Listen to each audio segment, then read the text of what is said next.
Welcome back to the another Java practice session. अगर आप Java सीख रहे हो, स्पेशली उप्स कॉन्सेप्ट को स्ट्रॉन्ग करना चाहते हो, then today session is going to be very useful for you. आज हम सिर्फ थ्योरी डिस्कस नहीं करेंगे, बल्कि प्रैक्टिस क्वेश्चन और कोडिंग प्रॉब्लम्स के थ्रू अपने कॉन्सेप्ट को और इनहेंस करेंगे। कंस्ट्रक्टर और इंटरफेस की थ्योरी मैं ऑलरेडी अपने चैनल पे अपलोड कर चुकी हूँ। उनका रेफरेंस भी मैं आपको डिस्क्रिप्शन बॉक्स में प्रोवाइड कर दूंगी अगर आपको इनकी थ्योरी के बारे में पढ़ना है। तो इस सेशन में हम मेनली दो इंपॉर्टेंट टॉपिक्स कवर करेंगे, and the first is constructor and the second is interfaces. अब कंस्ट्रक्टर के सेशन में हम कौन कौन सी चीजें प्रैक्टिस करेंगे, कंस्ट्रक्टर ओवरलोडिंग कैसे काम करती है, कंस्ट्रक्टर चेनिंग कैसे काम करती है यूजिंग दिस कीवर्ड। ठीक है। और इंटरफेसेस के सेक्शन में हम देखेंगे कि इंटरफेस के थ्रू कॉमन बिहेवियर कैसे डिफाइन करते हैं, डिफॉल्ट मेथड कैसे वर्क करते हैं, और एक क्लास में मल्टीपल इंटरफेसेस को हम कैसे इंप्लीमेंट कर सकते हैं। तो आज की प्रैक्टिस डेक में हम टोटल 4 कोडिंग क्वेश्चंस करेंगे एंड 10 क्वेश्चन क्विज के करेंगे, जो कि हमारी अंडरस्टैंडिंग को इंक्रीज करेगी। अगर आप जावा इंटरव्यू एग्जाम या अपनी ओप्स फंडामेंटल की प्रिपरेशन कर रहे हो, मेक श्योर आप क्वेश्चन को सिर्फ देख ना ही रहे हो, बल्कि मेंटली खुद सॉल्व भी करने का ट्राई कर रहे हो। तो without wasting any time, let's start our Java practice session with our first topic, and the first topic is our constructor. ठीक है। अब कंस्ट्रक्टर स्टार्ट करने से पहले मैं आपको एक कंस्ट्रक्टर का ओवरव्यू दे देती हूँ। कंस्ट्रक्टर क्या होता है, जब हमारा ऑब्जेक्ट क्रिएट हो तब हमारा कंस्ट्रक्टर क्या होता है, कॉल होता है। ठीक है। अब हमारे पास 3 टाइप के कंस्ट्रक्टर थे, एक तो नो आर कंस्ट्रक्टर, एक पैरामीटराइज कंस्ट्रक्टर और एक डिफॉल्ट कंस्ट्रक्टर।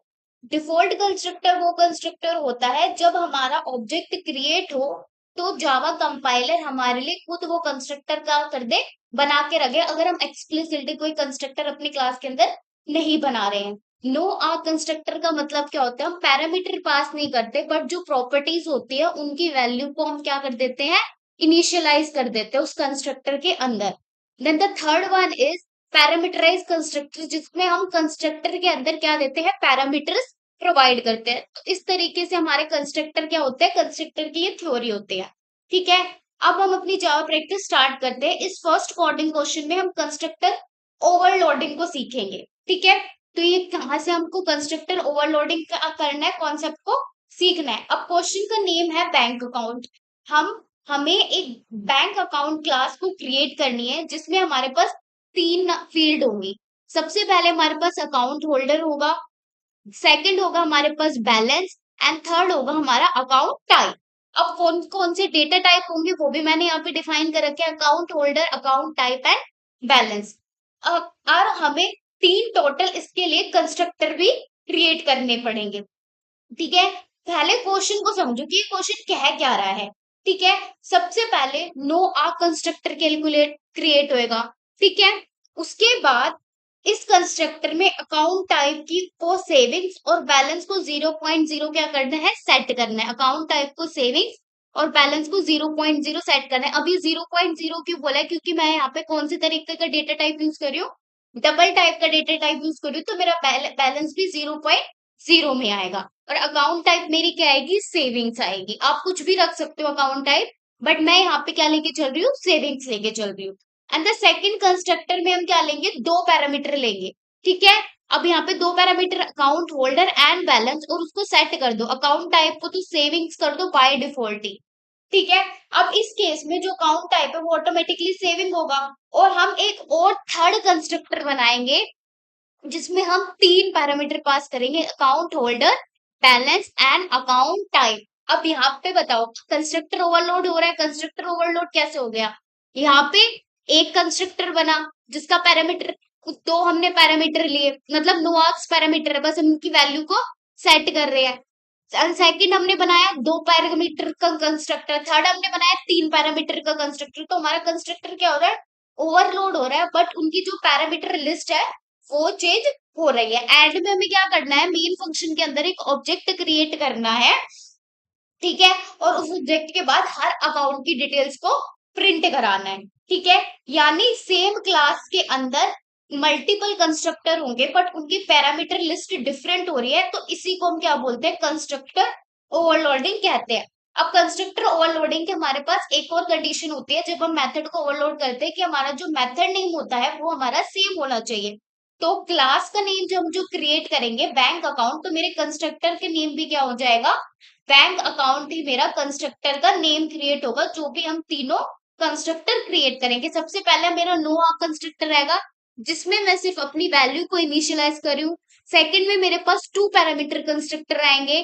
थर्ड में मेरे पास 3 पैरामीटर कंस्ट्रक्टर आएंगे। ठीक है, आई होप आपको ये क्वेश्चन समझ आ गया होगा। और विदाउट वेस्टिंग एनी टाइम हम इस कोड को पहले समझेंगे कि कोड बनाने का लॉजिक क्या है और फिर उसको आईडी पे लिखेंगे। अब कोड लिखने से पहले हम लॉजिक समझते हैं। सबसे पहले हमको एक क्लास क्रिएट करनी है।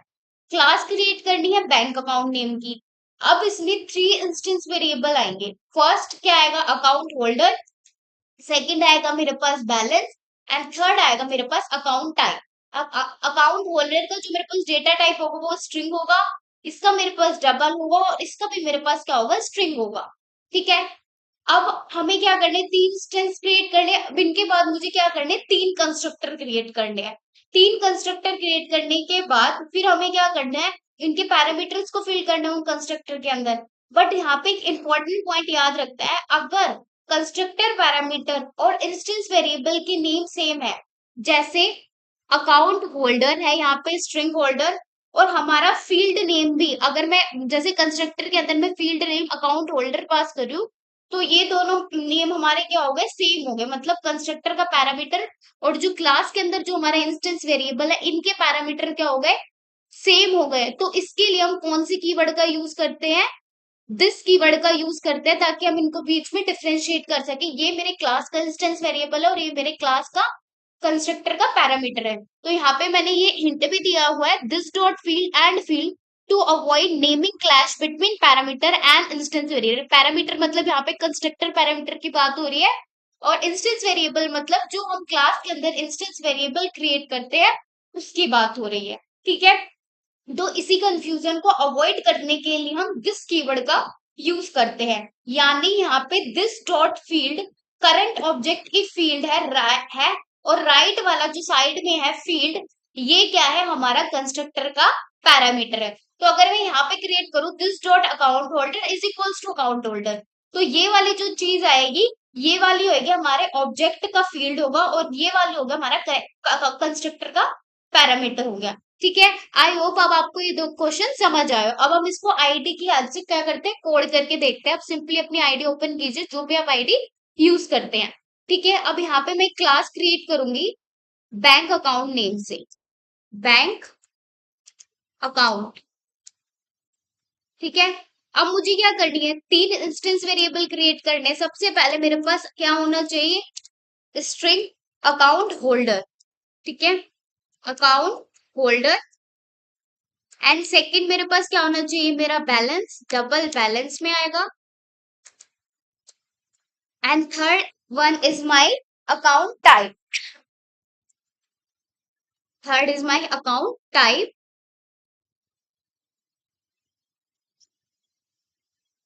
ठीक है, अब मुझे क्या करना है, सबसे पहले तो with no argument constructor create करना है जिसमें मैं सिर्फ वैल्यूज को इनिशियलाइज करूं।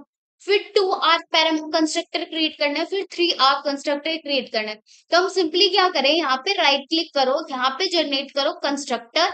अब इनमें से क्या करना है, मुझे एक भी नहीं चाहिए, तो सपोज करो मुझे तीनों चाहिए या एक चाहिए। ठीक है, अब मैं तीनों को क्रिएट नहीं कर सकती, 3 आर्क चाहिए मुझे, तो मैं यहाँ पे क्या कर दूं, सिलेक्ट नन करके यहाँ पे ये मेरा बन गया नो आर्क कंस्ट्रक्टर। ठीक है, अब मैंने इसको कर दिया नो आर्क कंस्ट्रक्टर। इसमें क्या करना है, मुझे सिर्फ यहाँ पे वैल्यूज को इनिशियलाइज करना है कि मेरा अकाउंट टाइप कैसा है, सेविंग टाइप का है। तो यहाँ पे मैं कर दूंगी सेविंग्स। एंड सेकंड मुझे क्या, बैलेंस को इनिशियलाइज करना है 0.0। स्टार्टिंग में मेरा बैलेंस क्या है अभी, 0 है। ठीक है, अब मुझे 2 आर्क्स पैरामीटर कंस्ट्रक्टर क्रिएट करना है, मतलब पैरामीटर कंस्ट्रक्टर यहाँ पे क्रिएट करना है। तो सिंपली मैं क्या लिखूंगी, मेरी क्लास का नेम और मेरी कंस्ट्रक्टर का नेम क्या होता है, सेम होता है। तो यहाँ पे मैं 2 आर्क्स पैरामीटर क्या कर लूंगी, क्रिएट कर लूंगी, string account holder comma double balance के नाम से। तो यहाँ पे मेरा 2 पैरामीटर कंस्ट्रक्टर क्या होगा, क्रिएट हो गया। अब मुझे क्या करना है, अब ये वाला जो अकाउंट होल्डर है और ये जो इंस्टेंस वेरिएबल मेरी क्लास में क्रिएटेड है, इन दोनों का नेम क्या है, सेम है। तो इसी प्रॉब्लम को अवॉइड करने के लिए हम कौन सी कीवर्ड का यूज करते हैं, दिस कीवर्ड का यूज करते हैं, ताकि वो इनके बीच के कंफ्यूजन को डिफरेंशिएट कर सके कि दिस डॉट होल्डर वाला जो पार्ट है वो मेरा ऑब्जेक्ट का पार्ट है, और जो अकाउंट होल्डर है वो हमारा कंस्ट्रक्टर का क्या है, पैरामीटर है। तो सिंपली मैं यहाँ पे क्या लिख दूंगी, this dot account holder is equals to account holder. ठीक है, अब यहाँ पे ऐसे ही मैं कर दूंगी, this dot balance is equals to balance. ठीक है, अब मुझे 3 पैरामीटर कंस्ट्रक्टर क्रिएट करना है, तो सिंपली मैं क्या करती हूँ, इसको कॉपी करके इसके अंदर एक पैरामीटर सिंपली ऐड ऑन कर दूंगी, और वो पैरामीटर क्या होगा हमारा, अकाउंट टाइप। तो यहाँ पे मैं प्रिंट कर देती हूँ अकाउंट टाइप, अकाउंट टाइप। अब यहाँ पे मैं इसको डिफरेंशिएट करूंगी, this dot account type is equals to account type. ठीक है, अब यहाँ पे समझो कि कंस्ट्रक्टर ओवरलोड कैसे हो रहा है। यहाँ पे मेरे मेथड का नेम तो क्या है, सेम ही है। ठीक है, अब यहाँ पे जो मेरी पैरामीटर लिस्ट है वो क्या है, चेंज हो रही है। तो इस तरीके से मेरा मेथड ओवरलोड या कंस्ट्रक्टर ओवरलोडिंग क्या कर रहा है, वर्क कर रहा है। अब हमने सिंपली क्या किया, इनके कंस्ट्रक्टर ओवरलोड कर लिए।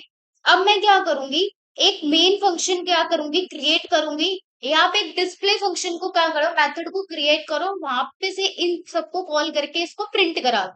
ठीक है, तो हम क्या करेंगे, सिंपली वॉइड डिस्प्ले नेम का फंक्शन क्रिएट करूंगी मैं यहाँ पे। ठीक है, मेथड क्रिएट करूंगी जो इन सबको क्या करा देगा, प्रिंट करा देगा।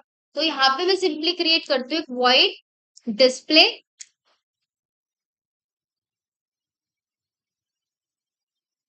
ठीक है, अब मैं क्या करूंगी, सबसे पहले अकाउंट होल्डर प्रिंट कराऊंगी, फिर बैलेंस प्रिंट कराऊंगी, और फिर हमारे अकाउंट का टाइप प्रिंट कराऊंगी। तो मैं तीनों चीज प्रिंट करा देती हूँ।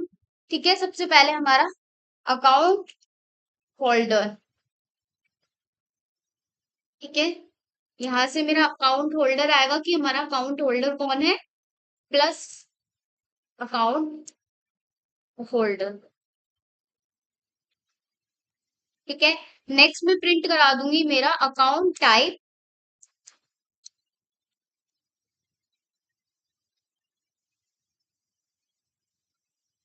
यहाँ से मेरा आएगा अकाउंट टाइप। नेक्स्ट में प्रिंट कराऊंगी हमारा बैलेंस, जो हमारे अकाउंट का बैलेंस होगा एक्चुअल,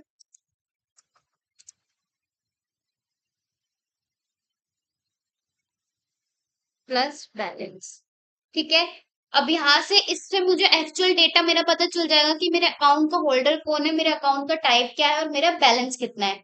अब मैं क्या क्रिएट करूंगी, एक मेन क्लास क्रिएट करूंगी, डिस्प्ले नाम का फंक्शन क्रिएट किया है, जिसमें हमारे अकाउंट होल्डर कौन है, अकाउंट टाइप क्या है, और बैलेंस क्या है, ये हमें पता चल जाएगा। अब हम क्या करेंगे, मेन फंक्शन क्रिएट करेंगे पब्लिक स्टैटिक वॉइड मेन, और यहाँ से मैं बैंक ऑब्जेक्ट का क्या करूंगी, बैंक अकाउंट क्लास का ऑब्जेक्ट क्रिएट करूंगी। सपोज यहाँ पे मैंने किया account one is equals to new bank account.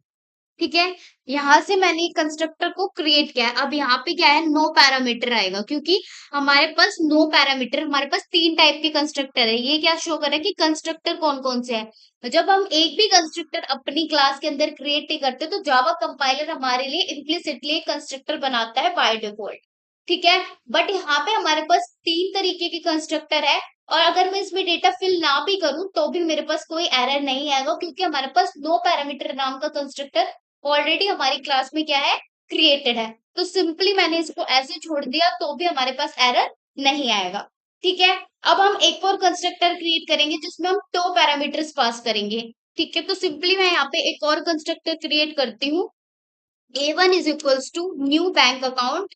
अब मेरे पास यहाँ पे 2 पैरामीटर में पास करूंगी। यहाँ पे सबसे पहला आएगा मेरा नेम, अकाउंट होल्डर का जो भी नेम होगा वो, एंड सेकंड में हम दे देंगे डेटा 5000, जो भी मेरा बैलेंस होगा।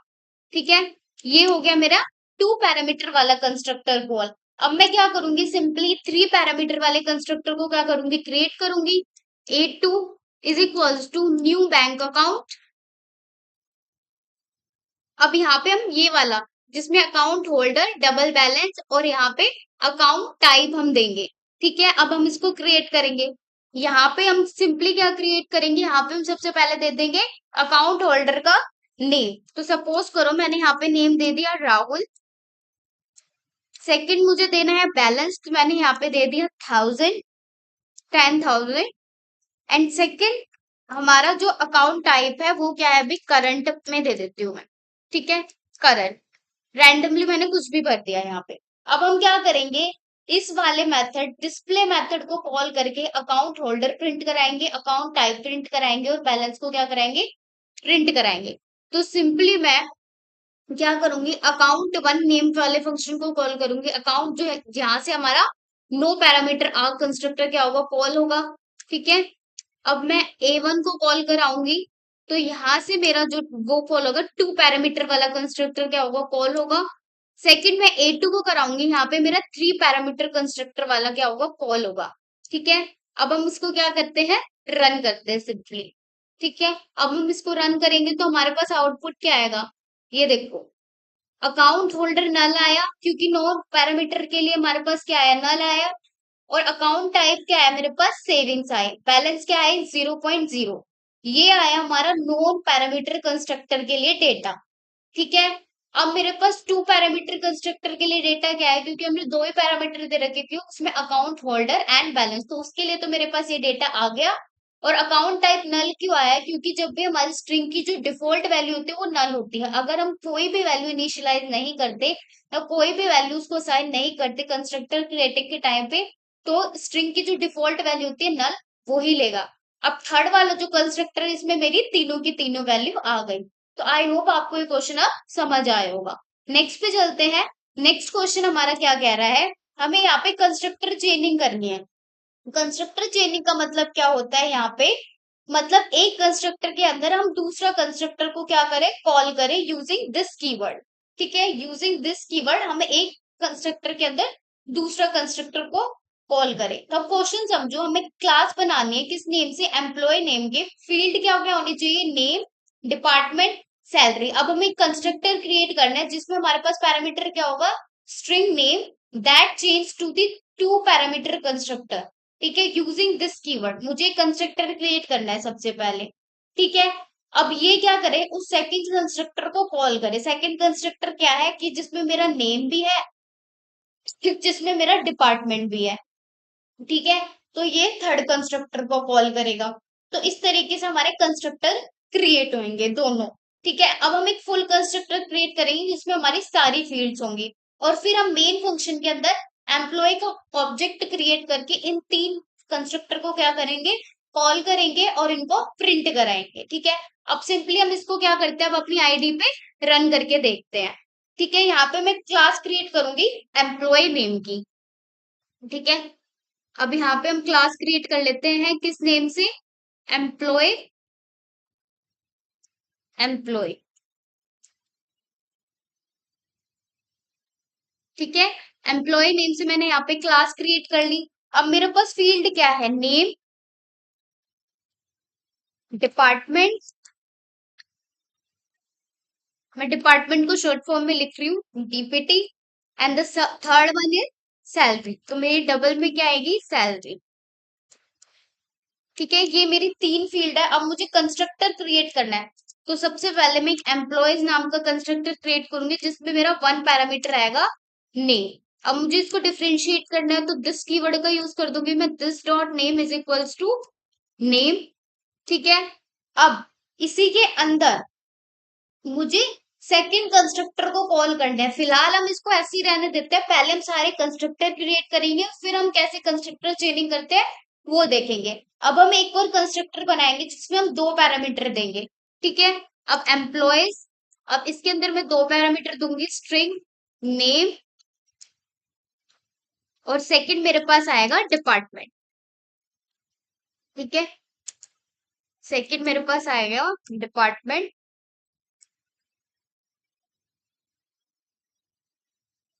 यहाँ पे आएगा comma.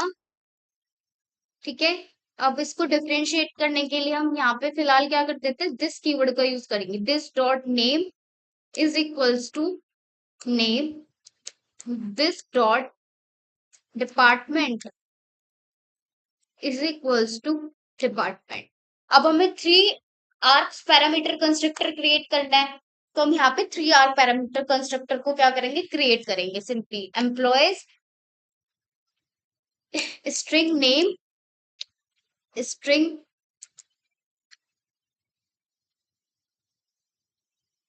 String department and double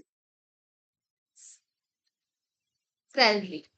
ठीक है, अब यहाँ पे हम दिस कीवर्ड का यूज करते हैं। This dot name is equals to name, this dot department is equals to department, this dot salary is equals to salary.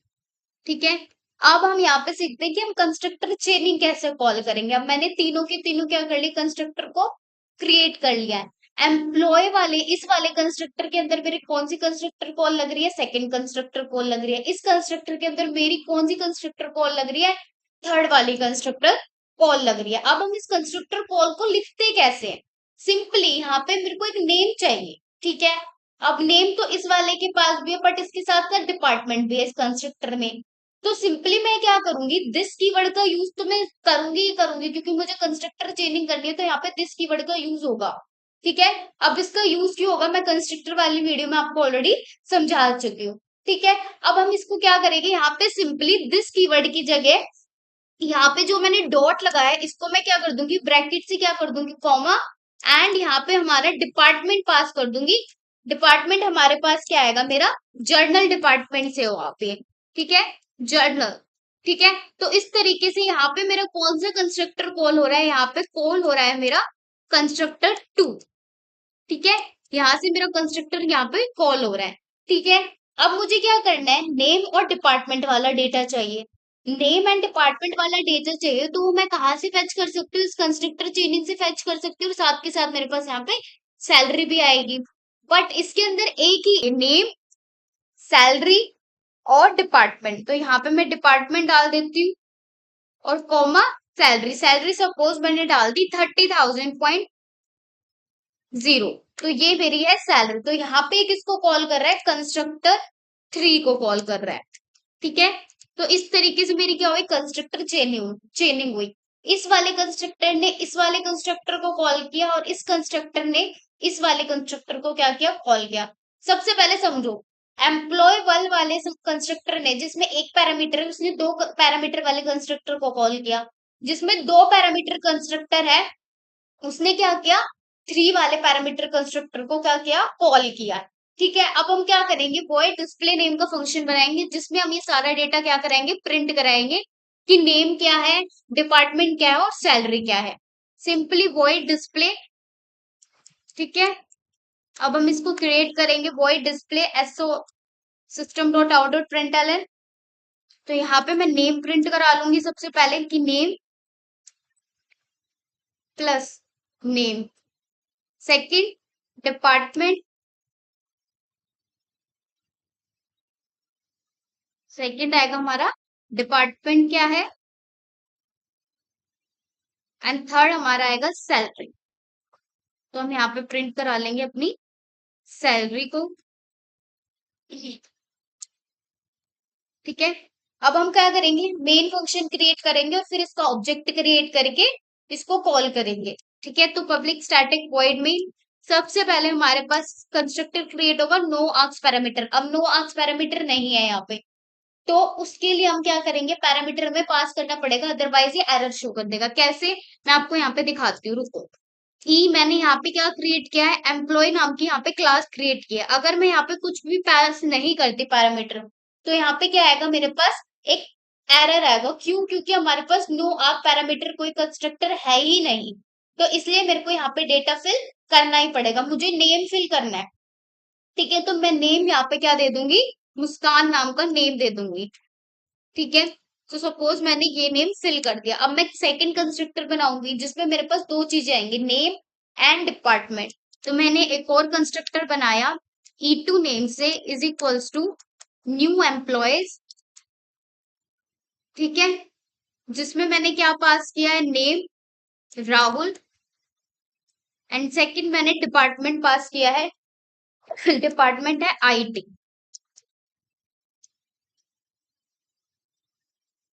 Department क्या है? आईटी। एंड अब मैं थर्ड कंस्ट्रक्टर क्रिएट करूंगी जिसमें हमारे पास 3 पैरामीटर्स जाएंगे। ठीक है, तो मैं यहाँ पे क्रिएट कर देती हूँ एम्प्लॉयज E3 नाम का is equals to new employees. अब इसमें 3 चीजें जाएंगी, मैं सपोज राम नेम डाल देती हूँ, डिपार्टमेंट में डाल देती हूँ आईटी ही, एंड सैलरी में डाल देती हूँ 45,000। ठीक है, 45,000.0। ठीक है, अब हम क्या करेंगे, इस डिस्प्ले फंक्शन को कॉल करेंगे। तो ये वाला कौन सा कॉल होएगा, ये अगर मैं इस वाले कंस्ट्रक्टर के लिए कॉल करती हूँ तो ये स्ट्रिंग मतलब जिसमें एक पैरामीटर है, जिसमें 2 पैरामीटर उसके लिए ये कॉल होगा, और जिसमें 3 पैरामीटर है उसके लिए ये वाला कंस्ट्रक्टर कॉल होगा। तो सिंपली मैं यहाँ पे क्या करती हूँ, E1 dot display, E2 dot display,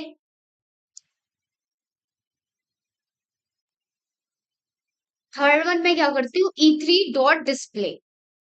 ठीक है, तो इस तरीके से मेरे पूरी की पूरी क्या हो जाएगी, यहाँ पे डेटा आ जाएगा। तो मैं इसको सिंपली क्या करती हूँ, रन करती हूँ। रन करने के बाद देखो मेरे पास नेम क्या आया, मुस्कान, डिपार्टमेंट आया जर्नल, सैलरी आ गई।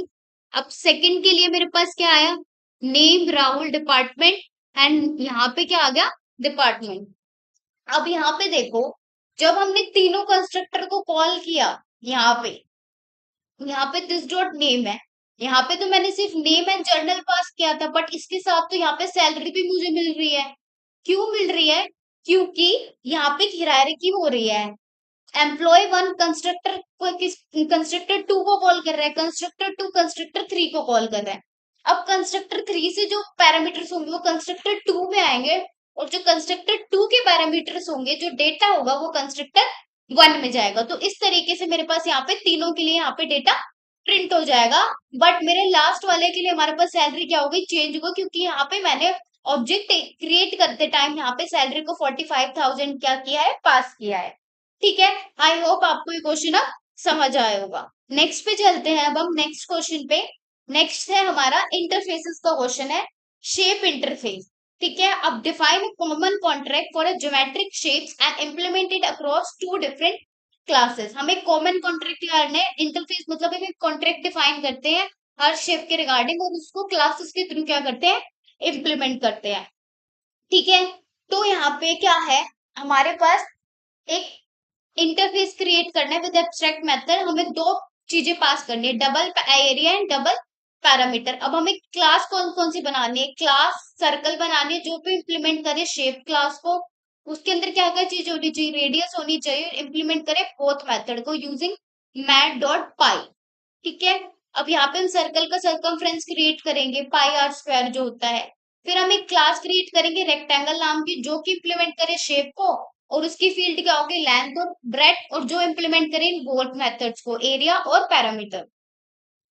अब हम एक क्लास डिफॉल्ट मेथड डिस्क्राइब करेंगे इन शेप, उसके अंदर शेप के अंदर हम डिफॉल्ट मेथड डिस्क्राइब करेंगे जो ये प्रिंट कराओ, this shape has area x and parameter y by calling area and parameter. इसका मतलब क्या है, ये दोनों चीजें हैं, ये सिर्फ एरिया और पैरामीटर कैलकुलेट करेंगी, प्रिंट नहीं करेंगी। प्रिंट कौन करेगा, हमारा इंटरफेस वाला ही पार्ट हमारा प्रिंट करेगा। तो यहाँ से हम क्या करेंगे, store rectangle in a shape array and call describe on each. मतलब हम एक शेप नाम का एरे क्रिएट करेंगे, उसमें सर्कल और रेक्टेंगल का ऑब्जेक्ट क्रिएट करके उसको डिस्क्राइब मेथड से क्या कराएंगे, प्रिंट कराएंगे। ठीक है, अब हम इसको क्या करते हैं, रन करते हैं। ठीक है, आईडी की हेल्प से हम इसको रन करते हैं, तो सिंपली, ठीक है, अब मैंने यहाँ पे क्लास क्रिएट करी है शेप्स नेम से। अब मुझे क्या करना है, सबसे पहले मुझे 2 मेथड इसके अंदर डिफाइन करनी है, डबल एरिया। ठीक है, अब सेकंड है डबल पैरामीटर। अब यहाँ पे एरर क्यों दे रहा है, क्योंकि अभी हमने इसकी इम्प्लीमेंटिंग बॉडी यहाँ पे प्रोवाइड नहीं करी, तो यहाँ पे बोल भी रहा है कि ऐड मेथड बॉडी। ठीक है, अब हमें क्या करना है, एक डिफॉल्ट डिस्क्राइब मेथड भी इंटरफेसेस के अंदर क्या करना है, क्रिएट करना है, जो कि सारों को प्रिंट करे, एरिया उसको। तो default void describe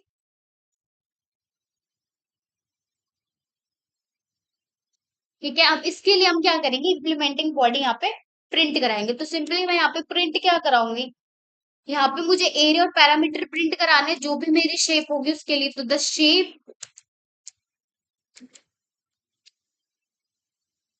shape has area plus area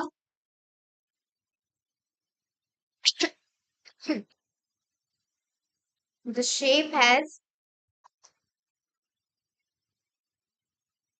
area plus parameter, साथ के साथ ही प्रिंट करा दो, एरिया गैप एंड पैरामीटर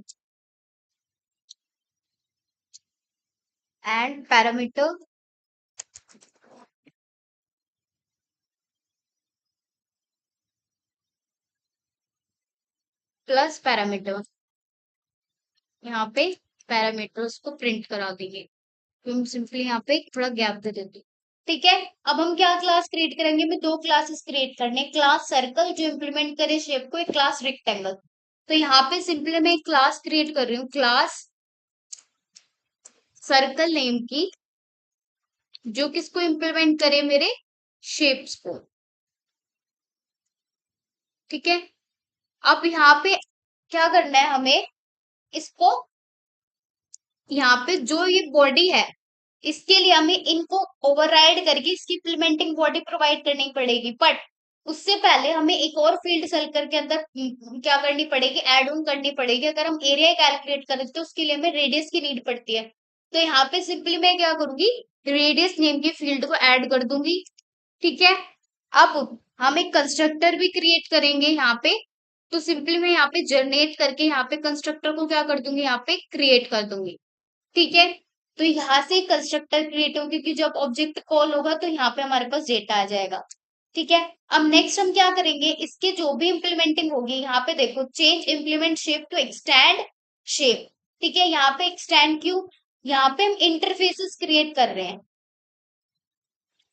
यहाँ पे मैंने क्या कर दिया, यहाँ पे क्लासेस क्रिएट कर दी, तो इसलिए यहाँ पे एरर दे रहा है। तो हमें सिंपली यहाँ पे क्या करना है, इंटरफेस क्रिएट करना है। तो यहाँ पे मैं इसका नेम चेंज कर दूंगी, इंटरफेस। अब जैसे ही मैंने इसका नेम शेप किया, तो यहाँ पे इम्प्लीमेंटिंग बॉडी आ जाएगी। तो आप इसको क्या कर दो, इम्प्लीमेंट कर दो, और यहाँ से मैं क्या कर दूंगी, ओके कर दूंगी। तो मेरे पास ये दोनों के दोनों मेथड इसके अंदर आ गए। अब सिंपली जब मैं इसका एरिया कैलकुलेट करूंगी, तो मेरे पास मैथ डॉट पाई को यूज करूंगी। मैथ डॉट पाई हमारे पास ऑलरेडी प्रोवाइडेड होती है।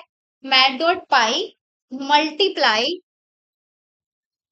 रेडियस पाई आर स्क्वायर होता है, क्योंकि हमारे सर्कल का रेडियस, वो सर्कल का एरिया। नेक्स्ट पे हमको क्या करना है, कैलकुलेट पैरामीटर। पैरामीटर कर देंगे, इसको कॉल करेंगे रिटर्न करके, टू मल्टीप्लाई मैथ डॉट पाई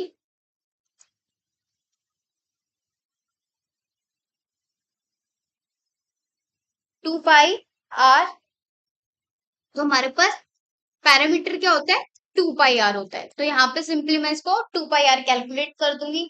अब हमें एक और क्लास बनानी है, रेक्टेंगल नेम की क्लास क्रिएट करनी है। तो हम यहाँ पे सिंपली एक रेक्टेंगल नेम की क्लास क्रिएट करेंगे।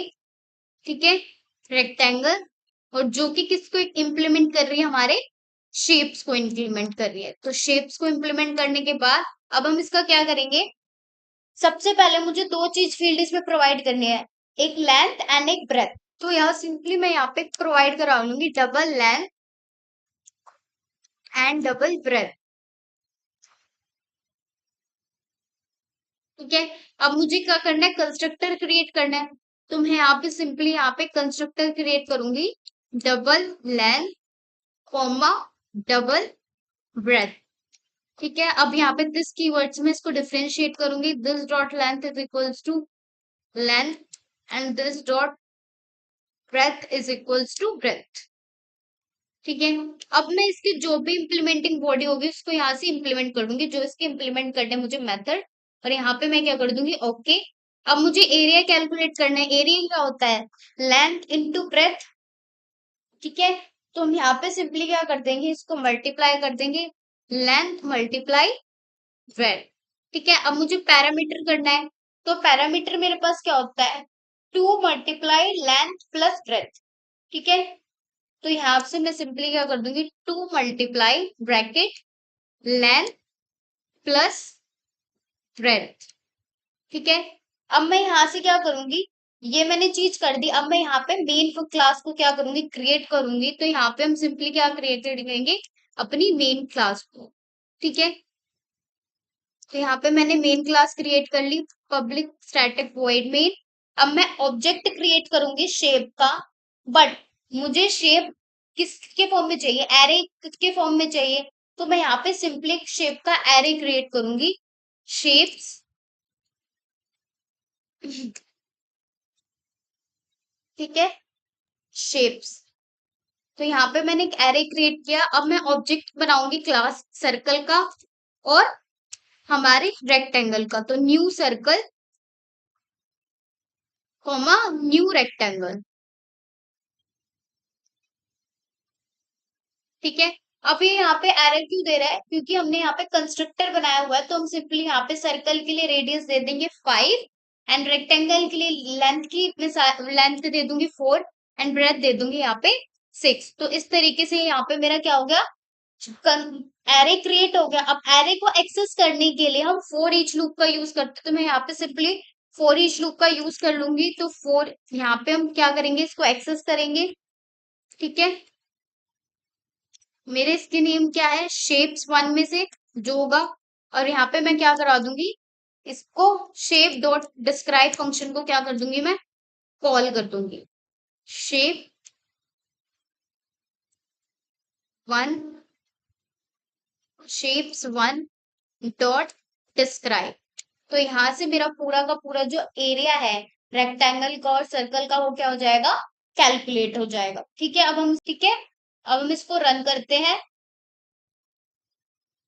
तो हमारे पास क्या आ जाएगा, एरिया यहाँ पे कैलकुलेट हो जाएगा। ठीक है, ये हमारे पास एरिया आया है एंड ये हमारे पास एरिया कैलकुलेट होके आया है। ठीक है, अब ये इस तरीके से मेरे पास एरिया और पैरामीटर के आ गए, दोनों के कैलकुलेट होके आ गए, सर्कल का और पैरामीटर रेक्टेंगल का। ठीक है, अब नेक्स्ट क्वेश्चन पे चलते हैं। नेक्स्ट क्वेश्चन क्या है, मल्टीपल इंटरफेसेस। मल्टीपल इंटरफेसेस का मतलब होता है यहाँ पे जावा में एक क्लास मल्टीपल इंटरफेसेस को क्या कर सकती है, इम्प्लीमेंट कर सकती है। लेकिन अगर दोनों इंटरफेसेस में डिफॉल्ट मेथड हो तो क्या कर सकता है, एक प्रॉब्लम क्रिएट होती है। तो प्रॉब्लम समझो कि हमें क्या करना है, एक इंटरफेस क्रिएट करना है फ्लाईएबल नाम का। उसमें डिफॉल्ट मेथड होगा मूव। ठीक है, जो प्रिंट करा रहा है फ्लाइंग थ्रू द स्काई। ठीक है, अब मेरे को एक और इंटरफेस क्रिएट करना है स्विमेबल नाम का, जिसका डिफॉल्ट मेथड क्या है, मूव, और जो प्रिंट करा रहे हैं हमारे स्विमिंग थ्रू अ वाटर। ठीक है, अब मुझे क्लास क्रिएट करनी है डक नेम की, जिसमें इंप्लीमेंट करना है मुझे इन दोनों इंटरफेसेस को, फ्लाइएबल एंड स्विमेबल। और ओवरराइड करना है मूव मेथड को इनसाइड अ डक क्लास, और कॉल करना है flyable dot super dot move followed by the swimmable dot super dot move. तो हमें दोनों बिहेवियर को क्या करना है, यूज करना है। और फिर मुझे मेन फंक्शन के अंदर डक क्लास का ऑब्जेक्ट क्रिएट करके मूव मेथड को कॉल करना है to confirm both messages print. तो ये दोनों मैसेज प्रिंट होने चाहिए। ठीक है, अब अगर तो यहाँ पे एक चीज क्या है, अब अगर दोनों इंटरफेसेस इंप्लीमेंट करेगा तो जावा क्या हो जाएगा, कंफ्यूज हो जाएगा कि मूव मेथड कौन सा रन होगा। ठीक है, मूव मेथड कौन सा हम यूज करेंगे। तो सॉल्यूशन क्या है, इस सिचुएशन में जावा क्या करता है, फोर्स करता है कि डक क्लास खुद क्या करे, मूव फंक्शन को ओवरराइड करे। ठीक है, मूव फंक्शन क्या करे, ओवरराइड करे। देन हम एक्सप्लिसिटली दोनों इंटरफेस के डिफॉल्ट मेथड को क्या कर सकते हैं, कॉल कर सकते हैं। तो यानी हम जब जावा को क्लियरली बता रहे हैं कि पहले फ्लाइएबल की बिहेवियर चाहिए और फिर स्विमेबल का बिहेवियर चाहिए, तो इस तरीके से हमारा ये क्या हो जाएगा, प्रॉब्लम सॉल्व हो जाएगी। ठीक है, तो हम क्या करें, सबसे पहले ओवरराइड करें स्विमेबल का एंड देन फिर ओवरराइड करें फ्लाइएबल का। तो यहाँ पे हम ओवरराइड करके मतलब क्या करने हैं, मेरे को एक इंटरफेस बनाना है। ठीक है, एक इंटरफेस किया मैंने फ्लाइएबल नाम का और एक इंटरफेस मैंने क्रिएट किया स्विमेबल नाम का। ठीक है,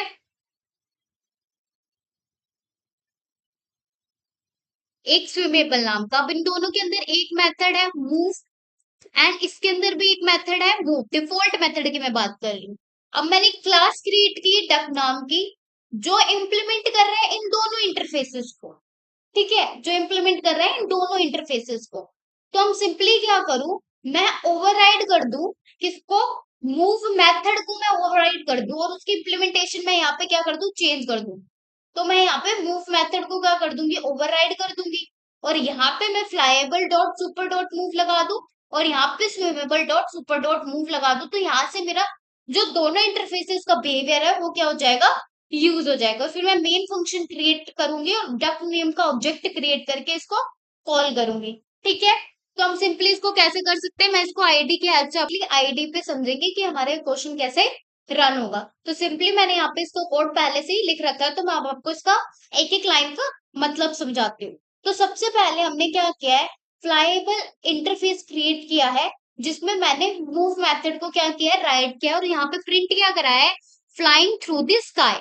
अब मैंने सेकंड इंटरफेस क्रिएट किया है, जिसमें भी मैंने मूव मेथड को क्या किया है, इंप्लीमेंट किया है, यही डिफॉल्ट मेथड है, स्विमिंग थ्रू अ वाटर। अब मैंने क्लास क्रिएट करी है डक नेम की, जो क्या करे, इस दोनों इंटरफेसेस को इंप्लीमेंट करे, ठीक है। तो अब दोनों इंटरफेसेस में सेम डिफॉल्ट मेथड है जो डक को क्या कर रहा है। तो अब यहाँ पे सेम डिफॉल्ट मेथड है मूव नेम का, तो डक को क्या करना है, अगर डक ओवरराइड भी करना चाहेगा तो यहाँ कंफ्यूजन क्रिएट होगी कि इसका ओवरराइड करूं या इसका ओवरराइड करूं। तो डक ने क्या किया, सिंपली मेथड का जो नेम है इस वाली चीज को क्या कर लिया, ओवरराइड कर लिया, ठीक है, इसको ओवरराइड कर लिया। अब यहाँ पे क्या किया है, ओवरराइड के अंदर मैंने पहले फ्लाइएबल वाले इंटरफेस को मूव फंक्शन मेथड को कॉल करा दिया, और फिर स्विमेबल वाले मेथड फंक्शन को क्या करा दिया, मूव फंक्शन को कॉल करा दिया, ठीक है। तो यहाँ पे पहले फ्लाइएबल का मेथड डिफॉल्ट मेथड कॉल होगा, और यहाँ पे स्विमेबल का मेथड डिफॉल्ट कॉल होगा। तो जब मेरा आउटपुट आएगा तो फ्लाइंग थ्रू द स्काई आएगा, और फिर स्विमिंग थ्रू द वाटर आएगा, ठीक है। ये कॉन्सेप्ट इंटरव्यू में बहुत कॉमनली पूछे जाते हैं कि क्या जावा मल्टीपल इनहेरिटेंस को सपोर्ट कर सकते हैं। क्लासेस के थ्रू मल्टीपल इनहेरिटेंस नहीं होता, बट जावा मल्टीपल इंटरफेसेस क्या कर सकती है, अलाउ कर सकती है, इंप्लीमेंट कर सकते हैं हम उसको, ठीक है। और डिफॉल्ट मेथड कंफ्लिक्ट होने पर इंप्लीमेंटिंग क्लास को कंफ्लिक्ट रिजोल्व करना पड़ता है। जैसे हमने यहाँ पे क्या किया, इस कंफ्लिक्ट को रिजोल्व किया है, ठीक है। इस मूव मेथड को तो मैंने ओवरराइड कर लिया, बट इनके अंदर का जो ये पार्ट है इसको मैंने क्या कर दिया, चेंज कर लिया। यहाँ पे ये डिफॉल्ट है, यहाँ पे ये पब्लिक है, ठीक है। तो इस तरीके से हमने इसको क्या किया है, कंफ्लिक्ट को क्या किया, रिजोल्व किया। और यहाँ पे मैंने मेन फंक्शन को कॉल करके इसका ऑब्जेक्ट क्रिएट करके मूव मेथड को यहाँ पे सिंपली कॉल किया, और जब मैं इसको रन करूंगी तो मेरे पास दोनों के बिहेवियर क्या आएंगे, प्रिंट होके आएंगे, flying the sky and swimming through the water. I hope आपको ये क्वेश्चन अब समझ आया होगा। हम एक छोटे से क्विज प्रैक्टिस करते हैं। Define a constructor, what is constructor primarily use for. Constructor किस लिए यूज होता है, initialising a new object. Return type क्या होता है, कोई रिटर्न टाइप नहीं होता हमारे कंस्ट्रक्टर का। कंस्ट्रक्टर ओवरलोडिंग क्या होता है, मल्टीपल कंस्ट्रक्टर होते हैं डिफरेंट पैरामीटर लिस्ट के। Which keyword call another constructor in the same class. एक कंस्ट्रक्टर के अंदर हम दूसरे कंस्ट्रक्टर को कौन से कीवर्ड के थ्रू यूज कॉल करते हैं, दिस कीवर्ड से। When does Java not auto generated a default constructor। जावा हमारे लिए ऑटो जनरेटेड डिफॉल्ट कंस्ट्रक्टर कब कॉल नहीं करता, जब हमारे पास कंस्ट्रक्टर ऑलरेडी क्या हो, डिफाइन हो। उस केस में हमारे पास कंस्ट्रक्टर क्या नहीं होता, कॉल नहीं होता। उसके लिए हमको जो एक्सप्लिसिटली हमें बना रखा है वही को क्या करना पड़ता है, कॉल करना पड़ता है। नेक्स्ट पे चलते हैं। नेक्स्ट क्या, what is the main purpose of Java interface, define a contract of behaviour for classes. Interfaces के थ्रू हम कॉन्ट्रैक्ट डिफाइन करते हैं। Which keyword let a class implement an interface. कौन से कीवर्ड यूज करके हम क्लास की इंटरफेसेस को क्या करते हैं, इंप्लीमेंट करते हैं क्लासेस में, इंप्लीमेंट कीवर्ड को। By default pre Java 8 interface method, Java 8 से पहले जो इंटरफेसेस मेथड थे वो क्या थे, पब्लिक एंड एब्स्ट्रैक्ट। जावा 8 के बाद public, abstract, static and final भी है, ठीक है। Since Java 8 which method can have a coding interface. Java 8 के बाद कौन सी मेथड, इंटरफेसेस के कौन सी मेथड को हम बॉडी प्रोवाइड कर सकते हैं, default and static. Can a single Java class implement multiple interfaces, yes. तो इसका आंसर है यस ऑलवेज। हम एक जावा क्लास से मल्टीपल इंटरफेसेस को क्या कर सकते हैं, क्रिएट कर सकते हैं। इसके आंसर मैंने लास्ट स्लाइड में आपको प्रोवाइड कर दिया है, Thanks for watching. Please like, share, and subscribe my channel. If you have any doubt regarding these questions, drop your doubt in the comment box.